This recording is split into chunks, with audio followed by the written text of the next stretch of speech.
Seja muito bem-vindo a mais esse estudo. Hoje nós abordaremos uma parábola que é da ovelha perdida, uma parábola muito rica. Nós aqui trazemos ela em Mateus e a passagem de Lucas, para a gente poder comparar. Também existe essa parábola no Evangelho Apócrifo de Tomé, de uma forma também bastante parecida com essas que falaremos. Então nós iremos ler Mateus e depois complementar com alguma coisa que Lucas nos traz a mais. Porque o Filho do Homem veio salvar o que se tinha perdido. E aqui se refere a Jesus. Que vos parece? Se algum homem tiver 100 ovelhas e uma delas se extraviar ou desviar, deixando as 99 sobre os montes e indo em busca da que se desviou? E se porventura achá-la, em verdade, vos digo que se alegra mais por ela do que pelas 99 que não desviaram.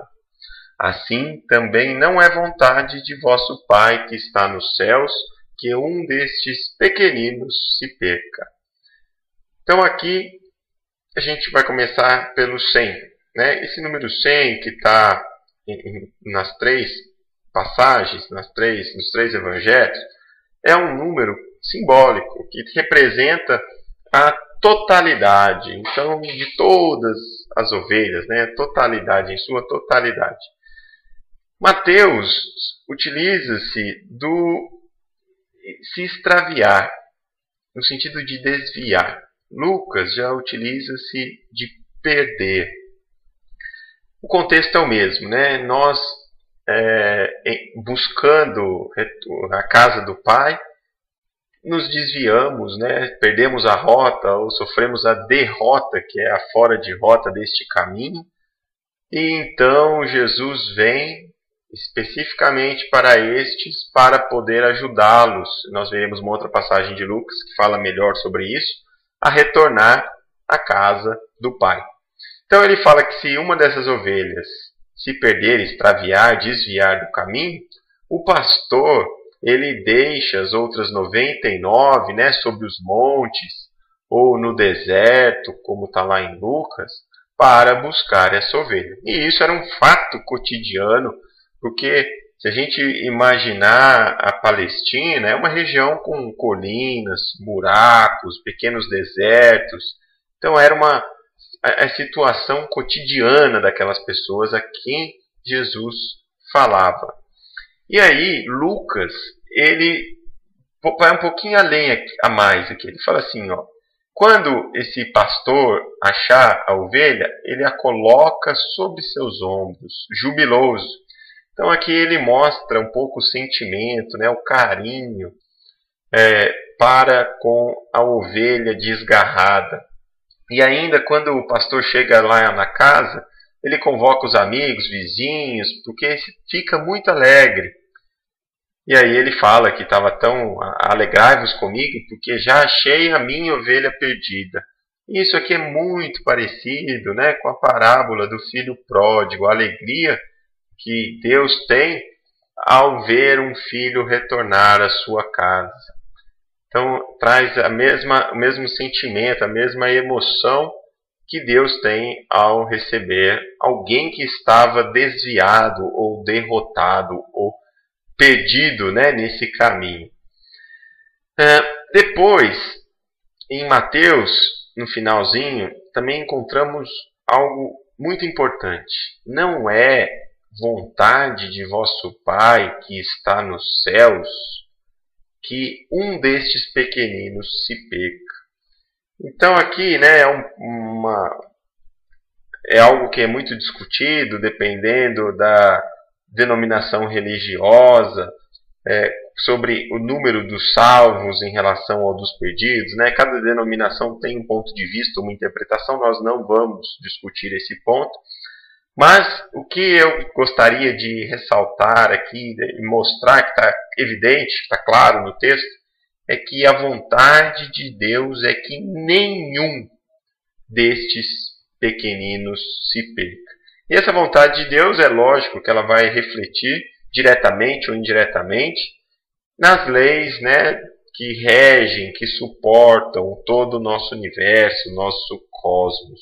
Então não é da vontade de Deus que nenhuma das ovelhinhas ou nenhum desses pequeninos permaneça fora de rota, ou perdido, ou extraviado. E por isso que ele nos enviou, né, Jesus, e Jesus fala isso lá em Lucas 5,32, para chamar não os justos no sentido da retidão, né, daqueles que já estão no sentido, no retorno à casa do Pai, mas sim aqueles que transgrediram, que cometeram erros, pecados, para que mudassem de mente. Então, Jesus veio para cá para poder nos ensinar o roteiro ou o caminho de retorno, ou o caminho à casa do Pai. E ele nos ensina o comportamento, ele nos ensina como fazê-lo, as virtudes que são necessárias para esse roteiro, os valores, né? O que são os valores? Aquilo que eu priorizo, aquilo que eu devo buscar. Ou seja, resumindo aqui, Lucas, né, nos relata muito bem dessas palavras do Mestre, mudança de mente. Então, o objetivo dele aqui foi para isso. Ele veio, né, como exemplo de serviço, ajudar aqueles que acabaram se perdendo ou extraviando ou estão fora de rota. E aí a gente imagina que assim como o pastor tem que deixar as 99 ovelhas, né, que estavam já junto do pastor, Jesus também abandona o seu céu dos justos, dos bem-aventurados, para poder vir aqui à terra e se sacrificar para o nosso crescimento ou para nos ajudar na nossa salvação. Então é muito interessante essa passagem, e ela começa numa discussão. Por que Jesus está sempre rodeado de pecadores? Por que Jesus come com cobradores de impostos, com pessoas que cometeram crimes, né? Enquanto que os fariseus, que se julgavam à parte ou separados da multidão dos pecadores, Jesus ele mostra que não, que esses grandes missionários, mensageiros da palavra divina ou das leis divinas, eles aqui estão ou vêm para poder ajudar aqueles que estão desviados do caminho. E também nos traz uma ideia de um Deus que torce por nós, né? Ele nos dá o livre-arbítrio, o poder de escolha, mas é vontade dele que todos nós consigamos atingir a felicidade, a bem-aventurança, a paz de espírito, na qual, é claro, fomos criados, pela qual fomos criados. Então, é uma das parábolas belíssimas e que, novamente, traz uma imagem de um Deus amoroso, de um Deus carinhoso, que se alegra, né? Que chama os amigos para poder comemorar, jubiloso, o retorno da ovelhinha que estava perdida. Obrigado a todos e até o próximo estudo.